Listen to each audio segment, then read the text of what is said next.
ఉమ్మడి వరంగల్ జిల్లా కాంగ్రెస్లో ఎవరిగోల వారిదే అన్నట్లుగా మారుతుంది. మరీ ముఖ్యంగా మంత్రులకు, ఎమ్మెల్యేలకు అస్సలు పోసగడం లేదంటున్నారు. వీళ్ళ వాలకం చూస్తుంటే కాంగ్రెస్లో ఐక్యత అన్నది భ్రమేనని తేలిపోతున్నారు పరిశీలకులు.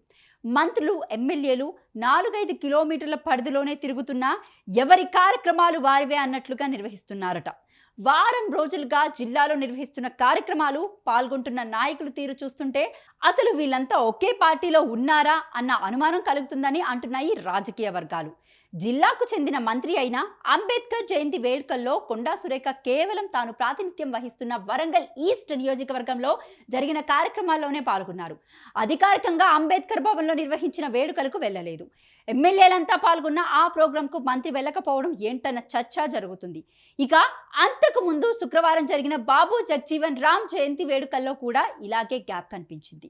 ఇక నగరంలో నిర్వహించిన తూర్పు నియోజకవర్గ స్థాయి జాబ్ మేళలో మంత్రులు సురేఖ, సీతక్క పాల్గొన్నారు. కానీ ఆ వేదికకు కిలోమీటర్ పరిధిలోనే వరంగల్ పశ్చిమ ఎమ్మెల్యే నాయని రాజేందర్ రెడ్డి నిర్వహించిన పాలిటెక్నిక్ కళాశాల భవన నిర్మాణ శంకుస్థాపన కార్యక్రమానికి ఇద్దరు మంత్రులు వెళ్ళలేదు. అధికారిక కార్యక్రమం అయినా సరే అలా ఎందుకు జరిగిందని ఆశ్చర్యం వ్యక్తం చేశారంతా. మంత్రులకు ఆహ్వానం లేదా, లేక పిలిచిన వాళ్ళు వెళ్ళలేదా అని ఆరాలు తీస్తున్నారు. ఎమ్మెల్యేలు రాజేందర్ రెడ్డి, నాగరాజు, మేయర్ గుండు సుధారాణి, ఎంపీ కడియం కావ్య లాంటి చాలా మంది నాయకులు శంకుస్థాపన కార్యక్రమానికి హాజరైతే సమీపంలోనే ఉండి కూడా మంత్రులు ఇద్దరు అటువైపు తొంగి చూడకపోవడం ఏంటనేది ప్రస్తుతానికి క్వశ్చన్ మార్క్గా మిగిలింది. అంతేకాదు, పాలిటెక్నిక్ కాలేజీ భవనాల శంకుస్థాపన కార్యక్రమం జరుగుతున్న ప్రాంతాన్ని దాటుకుంటూనే వెళ్లి కొండా సురేఖ నిర్వహించిన మెగా జాబ్ మేళలో పాల్గొన్నారు మరో మంత్రి సీతక్క.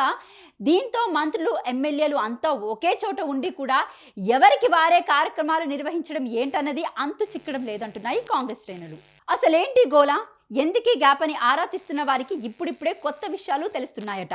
మంత్రి సీతక్క మీద ఉమ్మడి వరంగల్ జిల్లాలోని మెజారిటీ ఎమ్మెల్యేలు తీవ్ర అసంతృప్తితో ఉన్నారట. ఆమె హనుమకొండ కలెక్టరేట్లో తాజాగా సమీక్ష సమావేశం నిర్వహించారు. ఆ మీటింగ్కు నర్సంపేట్, వరంగల్ పశ్చిమ, మహబూబాబాద్, పాలకుర్తి ఎమ్మెల్యేలు హాజరు కాలేదు. దీంతో వరంగల్ జిల్లా మంత్రులు, ఎమ్మెల్యేల మధ్య సయోధ్య లేదనేది గుసగుసలు గుప్పుమంటున్నాయి. మొన్నటి వరకు సీతక్క, సురేఖల మధ్య వర్గ విభేదాలు ఉన్నాయన్న ప్రచారానికి ఈ ఇద్దరు మంత్రులు తెరదించే ప్రయత్నం చేశారు. మినీ మేడారం జాతరలో ఇద్దరు మంత్రులు పాల్గొన్నారు. సీతక్క ప్రాతినిధ్యం వహిస్తున్న మేడారం ప్రాంతంలో జరిగిన కార్యక్రమానికి సురేఖ హాజరైతే, తాజాగా సురేఖ ప్రాతినిధ్యం వహిస్తున్న ఈస్ట్ నియోజకవర్గంలో నిర్వహించిన జాబ్ మేళకు సీతక్క వెళ్లి ఐక్యత రాగం పలికారు. బస్ అది అక్కడ వరకే. కేవలం మంత్రులు మాత్రమే మా మధ్య గ్యాప్ లేదని చెప్పుకునే ప్రయత్నం చేశారే గానీ ఎమ్మెల్యేలతో ఉన్న విభేదాలను దాచలేకపోయారన్న టాక్ నడుస్తుంది జిల్లాలో. దీని ప్రభావం ఉమ్మడి వరంగల్ జిల్లా అభివృద్ధిపై తీవ్రంగా పడుతుందనే చర్చ నడుస్తుంది ప్రస్తుతం.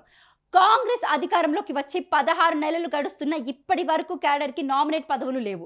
నేతల మధ్య సఖ్యత లేకపోవడమే అందుకు కారణం అనేది అంటున్నారు. ఒకరు సూచించిన పేరును మరొకరు వ్యతిరేకిస్తూ ఉండడంతో నామినేటెడ్ పోస్టులు క్యాడర్ని ఊరిస్తున్నాయే తప్ప చేతికి అందడం లేదన్న ఆందోళన వ్యక్తం అవుతుంది.